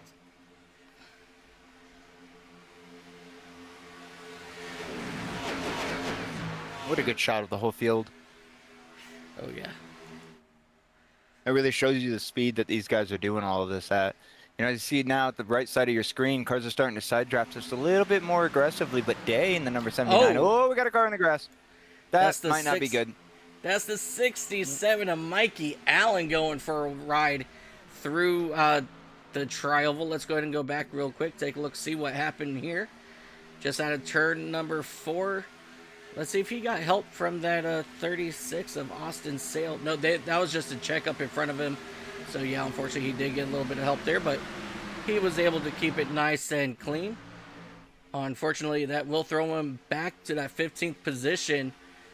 And he's going to fall back with that number 8 machine of Curtis Ecker, possibly here at some point. But definitely not kind of finished that there. Oh, we got trouble. Here it goes. The one hard upside down, sliding on his roof out of turn number 4. And that is going to put an end to that number 1 of Matthew Monick in that tractor boats machine. He's probably hollering right now on the radio, flip me back over. Oh, nope. The 15 was going back up and looked like he was trying to do it. That's 10 out of 10 sportsmanship. I love to see it. That's unfortunate for the number 1. Yeah, because that's the worst case scenario in a league like this, is ending up on your roof. As you see, just 13 comes up after a little bit of a wiggle there, gets bumped by the 57 offset, and that kind of just makes everything check up and kind of move around in ways that you wouldn't expect at 180 miles an hour. And then 63 slows up, comes down, and that's all she wrote, Mike. Yeah, unfortunately, I'm afraid that I believe the 15 might get hit with this one, but we'll have to see at the end. But as you guys see here, 4 or 5 cars involved. The 57 of Aaron Roth, 63 machine, Garrett Michael, the 6 of Brett Bray, the 15, Kensley Smith, and then that 1 machine absolutely just upside down. And definitely a very unfortunate ride for him. You know, let's go ahead and let's go back and right on board with the number 1. Yeah, I don't think I finished my thought, but what I was saying is, you know, with a league like this, you have no damage. So really, this kind of just is a minor inconvenience to your attempt. However, when you get stuck on your roof and you have to tow, that's a forced penalty. That's going to be a 1.5 to 2 minutes that he can't avoid. Yep. Really, really tough there for sure. Big track, though. Maybe he gets lucky since it happened right there. Maybe he'll be able to get back out there without losing a full lap. But he's being scored 21st, so that tells me he's going to be a lap or so down. Yeah, as we take a look here at that number 1 machine. Well, bad look, and he will go 1 lap down, unfortunately. But I believe this might be good news. I think for Wellman, I think. Was he involved? No. Oh, there he goes. He goes. He is going to be your lucky dog candidate. Driver that number 51 machine. You know, I don't remember how many Green-White-Checkered attempts we have here, but I could see one more driver getting lucky here. Yeah, I mean, that's definitely the case. You know, luckily for me, I can go take a look here real quick for you. And we have 3 Green-White-Checkered attempts. So if the number 1 can get out of the pits in time, he might just get lucky. But unfortunately, it doesn't look like he's going to be able to come back out with just 1 lap down. Looks like he's going to be at least 2 as he comes out now.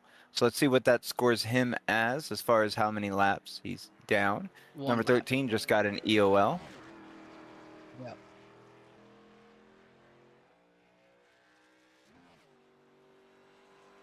I'm working off of the timing tower you guys are working on, so I'm just waiting on it to cycle. He's 1 lap. Yeah, I think you said that, and I think you were right. I don't think iRacing is glitching on this one.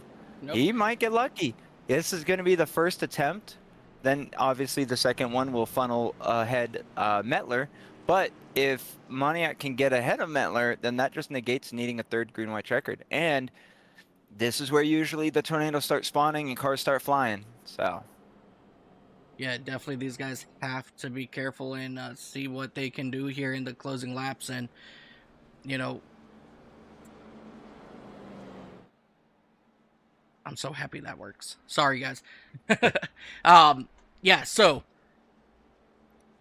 we still, it's not often that we have to use a 2nd or 3rd Green-White-Checkered here in Racers Elite.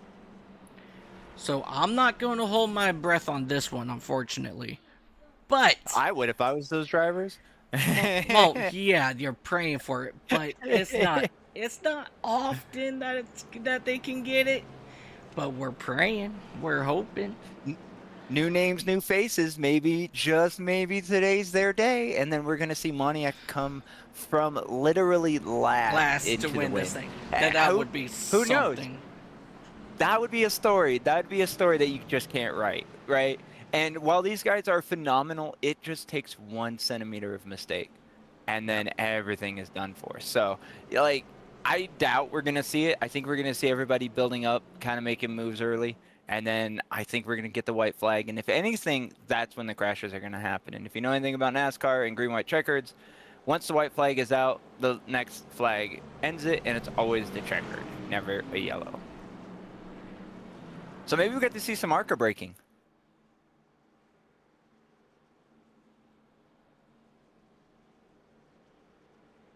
What a beautiful shot of these cars coming down the back straightaway behind the iRacing.com pace truck. I'll tell you what, though. 98, Andrew Teft in the lead. Jeffrey Bonner in the number 11 in second. Wayne Scott in the number 10 in third. Warp in fourth place. Day rounding out the top 5 there. This is going to be an interesting finish for everybody, because you got cars that are hungry to get their first Racers Elite win, and you got drivers that are hungry just to defend their wins. So we're getting ready to rock and roll here for hopefully, possibly, maybe not, the final time here at Talladega in the O'Reilly cars. And, you know, I hate to say this, but I prefer these cars compared to the next gen. You know, the next gen, for me, they're just too somewhat easy to drive, and they don't make really great racing here at these super speedways. But man, let me tell you what, these O'Reilly cars, they are an absolute blast. But here we come into the United Rental Restart Zone. Andrew Teft, Joe Bonner will bring the field back to the green flag. These drivers got to make sure that they don't change lanes before the start-finish line. As you see, Andrew Teft, he's got his partner in crime of Kirby Wainscott right there on his back bumper.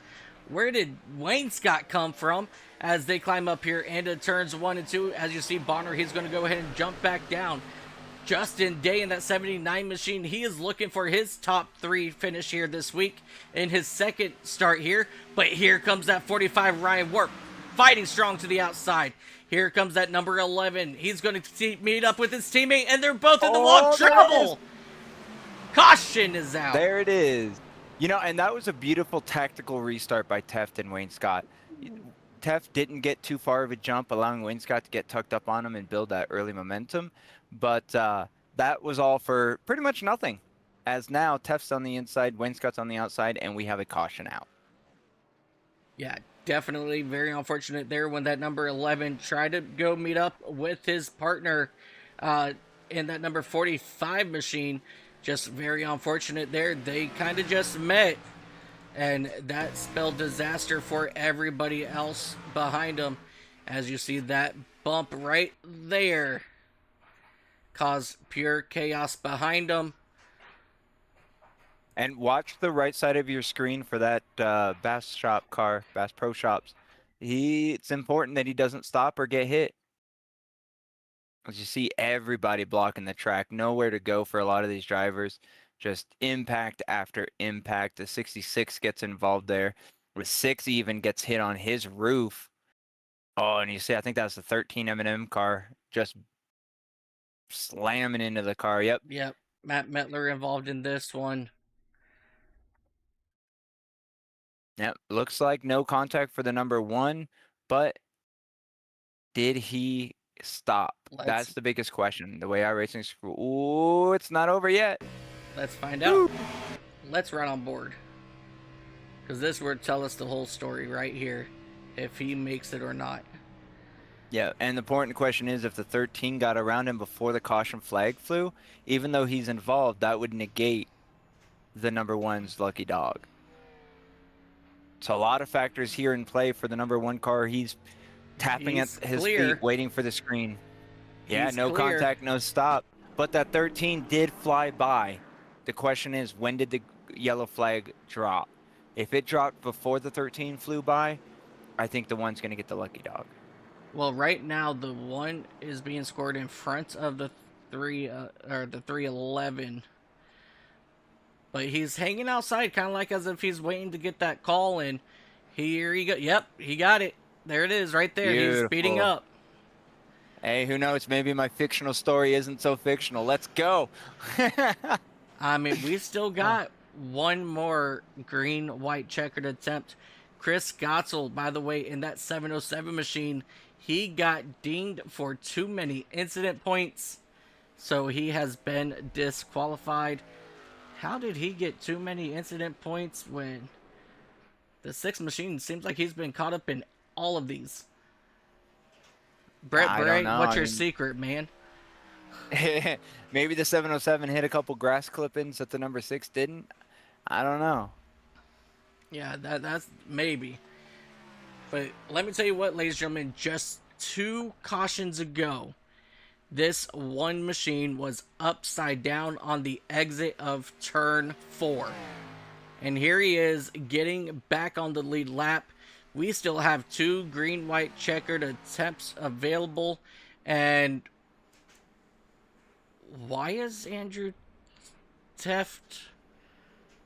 Oh, we did have takers on pit road this time when we were looking at that replay. Oh, interesting. Guess they weren't comfortable enough with the racing that they thought they might need more for the green-white-checkered next time, if there is one. Yeah, that's going to put him at a disadvantage, but... Yeah, I mean, but he was out front leading for quite a while there.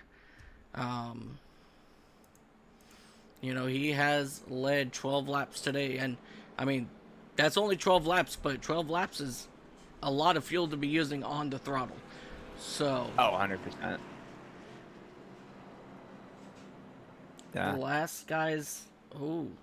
So Kirby Wainscott, he came down back on lap 35. Justin Day and Ryan Warp, who will be up there on the front row with them.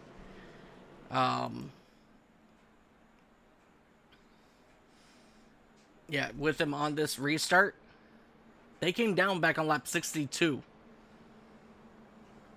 So, my question is, will Kirby Wainscott have enough fuel to get to the end? I think not being in the lead is going to help Wainscott. No. I think he might have just enough. Now, if we get a green-white-checkered, I don't think he's going to have enough at all. But if we do go green, I think he's going to be really close to that bubble. He's really smart about how he applies his throttle up here, since he is the race leader, he might be okay.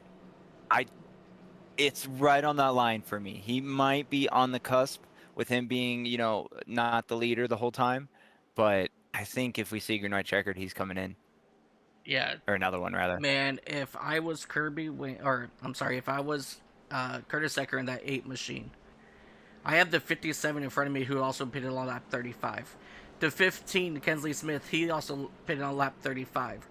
The 10 pitted on lap 35. Justin Day, Ryan Warp, and Curtis Ecker are the ones that pitted the most recent with 62 and 74 laps. If 4 of those drivers were to run out of fuel, the only driver that's going to be right now clear as day is going to be Justin Day. Pun intended. Absolutely. Yeah, this is going to be a very interesting time. You see the 57? The way he's backing off the 79, he's still fuel saving. Yeah. As they're coming around the final corner to get ready to go green, he's clutching in or shutting his car off. So I wouldn't be surprised to see if some of these drivers were able to pull off a Hail Mary, basically, and save just enough in that crowd that they are no longer in a position of worry. But that's if we don't see another wreck, and it's likely, not probable, but it's likely. Yeah, and fuel is definitely going to be the biggest issue that we're going to have. But Wainscott, Day, will bring him into the United Rental restart zone, and we are green flag racing here once again at Talladega. Who is going to have enough fuel to make it to the end? Wainscott way out front. Justin Day, he's going to go right behind Wainscott, and he's going to actually stay there on the back bumper of Wayne Scott down through here through turns 1 and 2. Now they're both going to drop to that inside lane. But here comes Ryan Warp firing to that outside lane. Justin Day thought about blocking, but thought better of it. Now here they come down the back straightaway here. Kirby, Wayne Scott still holding it strong. Here comes Curtis Ecker in that number 8. He's working the top 3 wide for that 3rd place. Wow, this is just absolutely whoops, I'm so sorry. This is absolutely intense now, guys. Out of turn number 4. Oh, trouble. Oh, caution. Oh, that's going to shake the game for Wayne Scott massively. Man. Frank Chavez, Blake Viken, that number 8 machine of Curtis Ecker involved here as well. Man, let's go back and take a look and see what happened. See, that 8 machine, he was all the way there on the outside. Bad bump. Yep, coming out of the corner there, you can see the right there by the 12. Gets a shove. Yep, gets a shove from the 12 on exit. That's when the car's unloading, so it's at its most fragile state. So yep. I'm not surprised to see that happen. Yeah, definitely. As you see, the 8, the 36 involved here, the 13 of Robert Garcia involved, the 18 of Blake Viken, the 23 of Frank Chavez, all right there involved. Hard impact for 3 or 4 of these drivers into that outside or into that inside wall. I think the only 2 that didn't hit it might have just been the 20 or the. Oh, who was that? The 36? Nope, 36 got it. Yeah, I think everybody hit the inside wall there. All right. You hate to see it if you're Wayne Scott. That changes everything because right now you have to be absolutely max fuel saving on top of what you've already been saving. Because once that green flag flies, you have no opportunity to do it. Now, this is a good spot if you're Day or if you're Roth or if you're Warp. These guys not Roth because Roth came down on a lap 35 as well. That's fair. So it's going to be Day and Warp. These guys are kind of in the optimal position here because they're going to be on the outside line together. They're not going to have to really worry about each other running out of fuel. But if you're Wayne Scott and you're Roth, even if you're the 15, you're going to be a little bit worried because you're not even going to sure what's going to happen. As we see the 10, 57, and the 15 all coming down 12. For fuel. So 12 as well. Yep. And the 13. So yeah. So these guys forfeiting their, I guess you could say, defensive positions to make sure that they can make it to the end. So now that's going to shake the game up even more. That puts Day, Warp, Wellman, and guess who? Teft. Right back up there in the first 2 rows. Yeah. Yep, Brandon Sanfilippo with the number 12 machine. He's going to get docked with the cause of caution for this time around. Oh, man. So this absolutely changes every... And look who is back up here in this 3rd spot. Kyle Wellman in that 51 machine in his debut here with Racers Elite. Yeah, he was a lap down there. He got the lucky dog, and he's been able to work his way back up. But look, in the top 10, in 9th, the number 1 of Moniac. Might happen. Might happen, folks. I think Wellman and Moniac are going to be the 2 quote-unquote underdogs just from the fact that they've both fallen a lap down. If either one of these 2 drivers can get it, it's going to be a phenomenal story. It really, really is. And I mean, Wellman, he is sitting in that absolute beautiful position. Matt Metler, he is getting the lucky dog for this caution. So he's back on the lead lap. All of your cars that are still running, the 20 cars that are still running out of the 21, all of them are now back on the lead lap, David. And quite frankly, every single one of these drivers still has a chance to win. That's absolutely true. Now, while it's going to be difficult for anyone outside of, let's say, the top 10, it's going to be really difficult for them to make moves in that short of a time. I know it's a 2.66 mile track, but these cars quickly power up to 180 miles an hour. It takes them no time at all to gain 100 miles an hour. So it's going to be difficult, but not impossible. Now, the most important thing to remember here and to think about as we see the 15 jump down on the pit road again, as well as the number 12, the next flag after the green flag ends this race, be it a yellow or a white. Well, I guess you can't say that. If a yellow flag comes out after the green flag, the race is over. If the white flag comes out, there's no yellow flag, the race is over. So these guys literally have a green, white, and checkered attempt. So 3 laps to make magic happen. And not even 3. It's like 2.5. Because it takes a little bit for these cars to get going. The best way for me to describe this, okay, is they've got, about 5, 6, a little less than 6 miles of racing. Okay, that's going to be their full lap. Because whatever happens between now and the next 6 miles when they go green, that's going to decide who wins. And right now, we've got a few drivers up here that are ready to make it happen.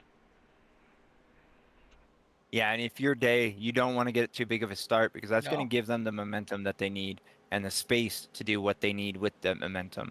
So you're going to want to, like I was saying earlier with Teft and Wayne Scott, that was a tactical restart. Day wants to execute perfectly on a tactical restart. He wants to catch them by surprise, but he doesn't want to leave them. He wants to make sure that the number 51 Wellman has nowhere to go and can just has to be up on his bumper. But he's got to make sure that the 45 and the 98 don't get a better link and build that momentum quicker, because then you got to play catch up. Yeah.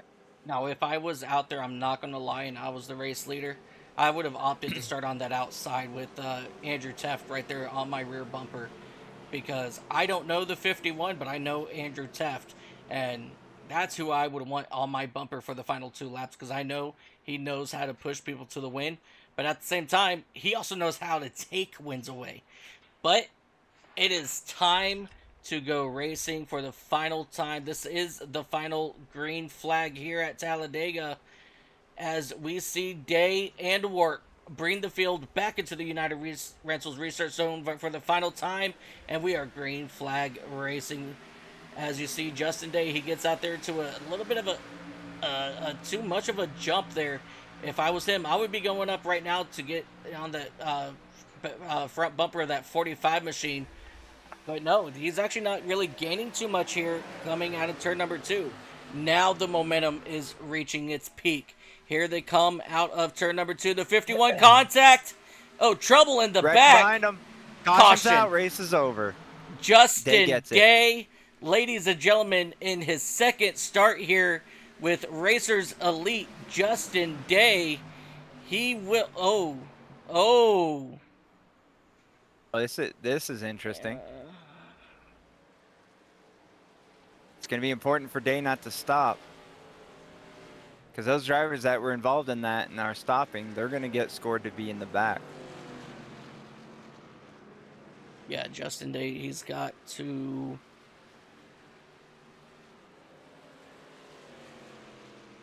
What even was that? Wait, we're still green?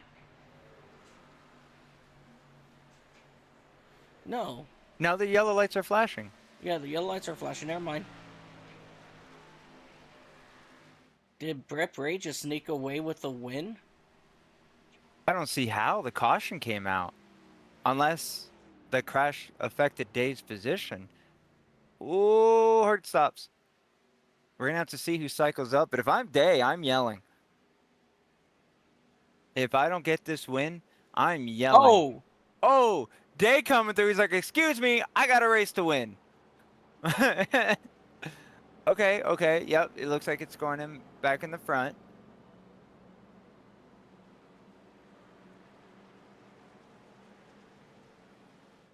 I'm speechless. I don't. What?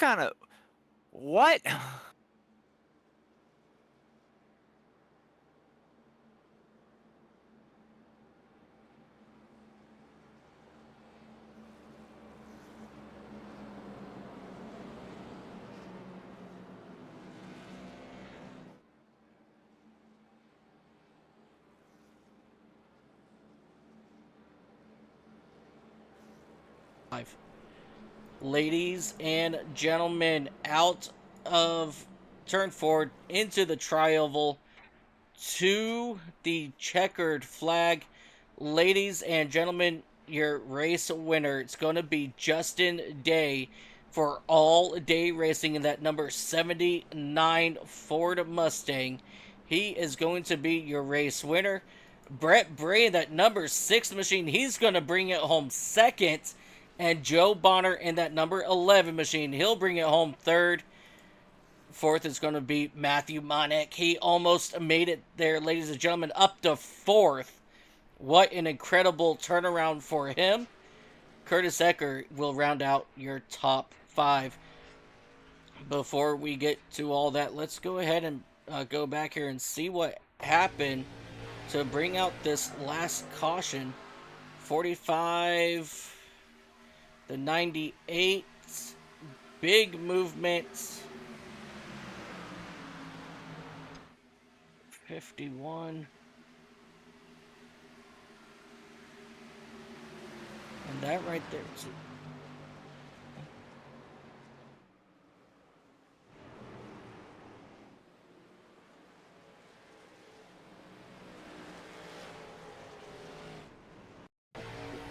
Roland, there you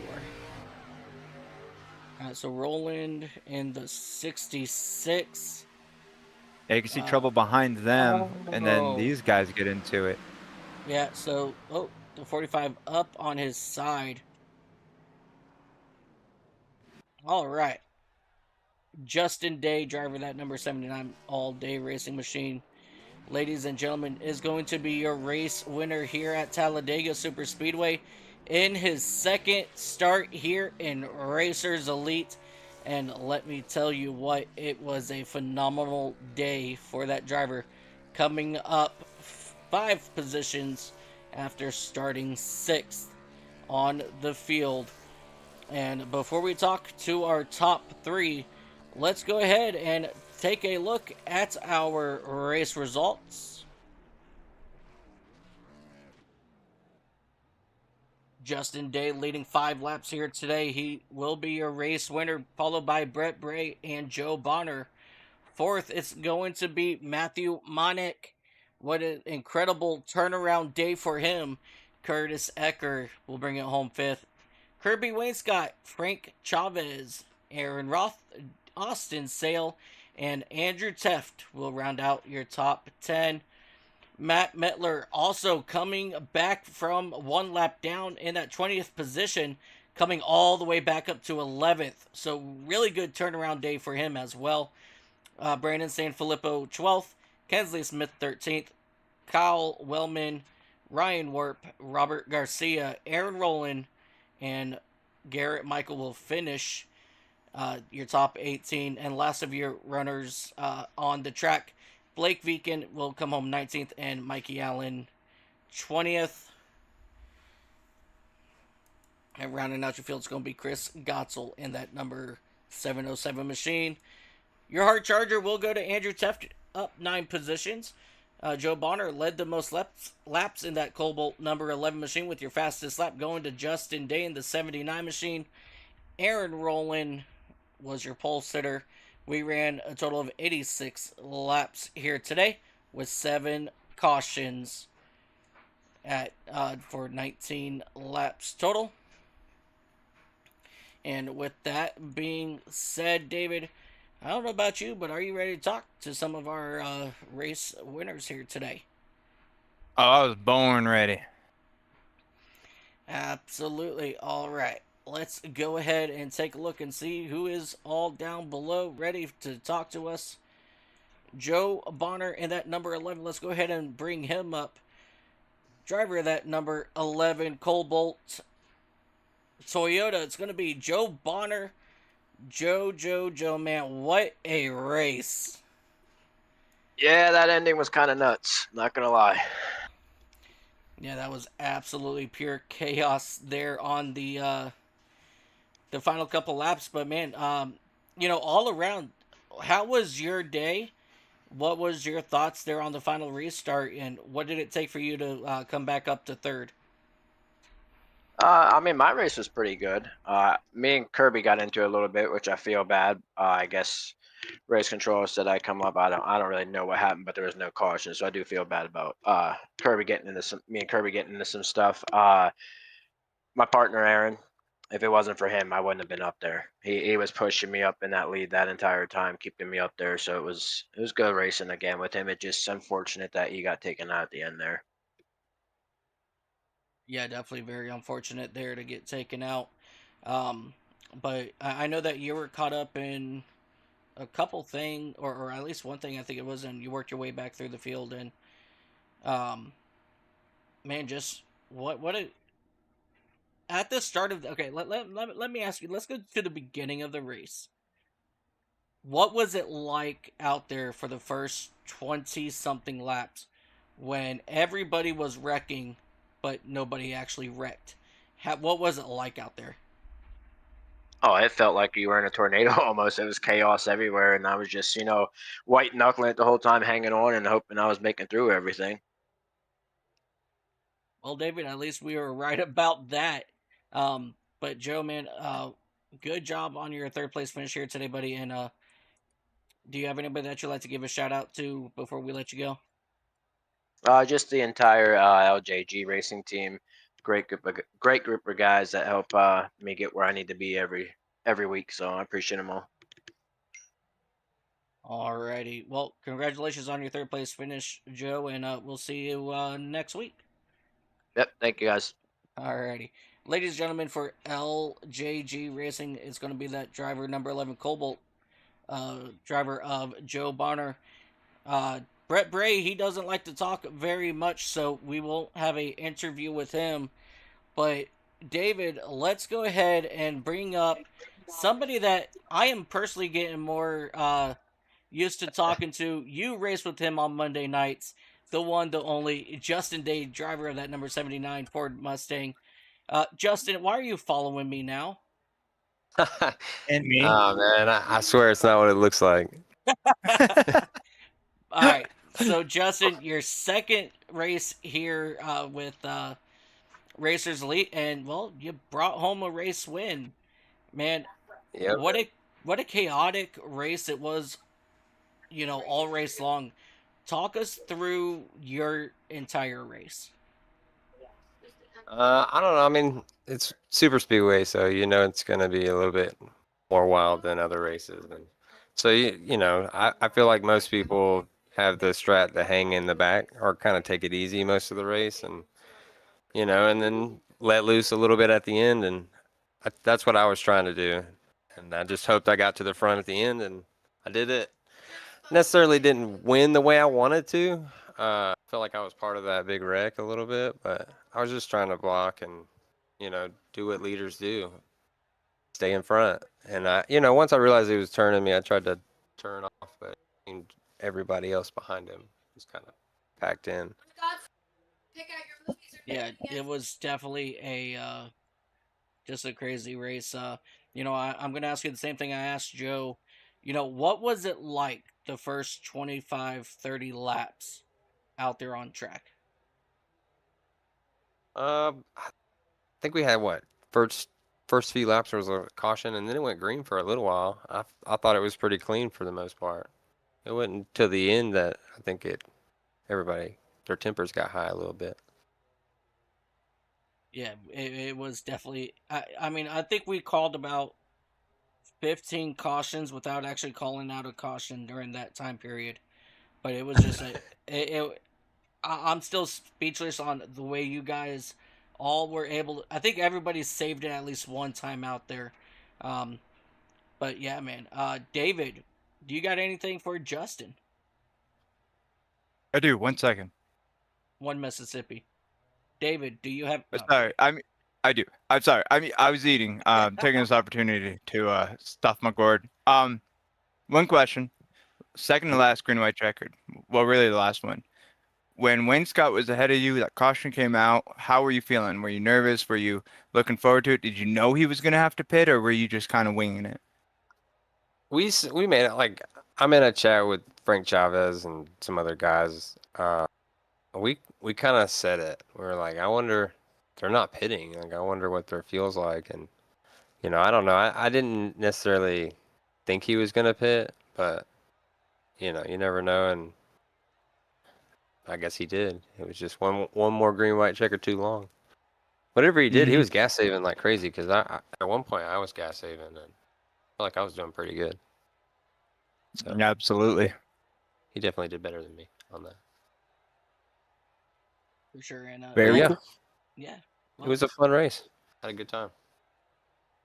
Well, Justin, before we let you go, buddy, is there anybody that you'd like to give a shout out to? And before we let you go, Yeah, just the all day racing team, family at home watching, and y'all for broadcasting, and the admin for putting it all up. absolutely. And well, Justin, congratulations on your race win. We look forward to seeing you next week. But I will be seeing you on Monday night, though. Alrighty, I'll see you then. Alrighty. Ladies and gentlemen, your race winner for today, the number 79 for that all-day racing Ford Mustang, Justin Day. David, I cannot put into words the race that we got to witness today. Yeah, I mean, it was just absolutely insane how many would-be wrecks there were. Like, you see a lot of it, you know, through mixed series and leagues and things like that. But when the whole field is basically doing it, that's kind of mind-boggling, because you're not used to that. You're usually seeing one or two doing a good job at it, and then the rest of them are just flipping. Yeah, absolutely. And it was just a crazy, crazy race. Again, there's no word to describe what we saw here today at Talladega Superspeedway. But ladies and gentlemen, I lied. In 2 weeks, we'll be back on June 26th right here for the Full Send Superspeedway series, when we head to Echo Park in the next gen. On behalf of everybody here at Racer Elite Network, I hope you all enjoyed the race. I know that I did. David, he did. But on behalf of myself, Mike Taylor, David Forch, and everybody again here at Racers Elite, I want to thank everybody so much for tuning in. And we will all see you in 2 weeks' time over at Echo Park. And always remember, ladies and gentlemen, no matter what you do in life, have fun doing it. If it's not fun, you go and you got to make it fun. Until next time, we will see you guys all at Echo Park.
Masker can't defend. He's got the outside line for the second part, and he can't hold on. Going the long way around. We're going to be 3 wide for the lead as they all come to the line. Who is going to take it in the end? And here comes Lockwood. He's going to make the move to the outside. Quinn tries to force it off a little bit, but there he goes.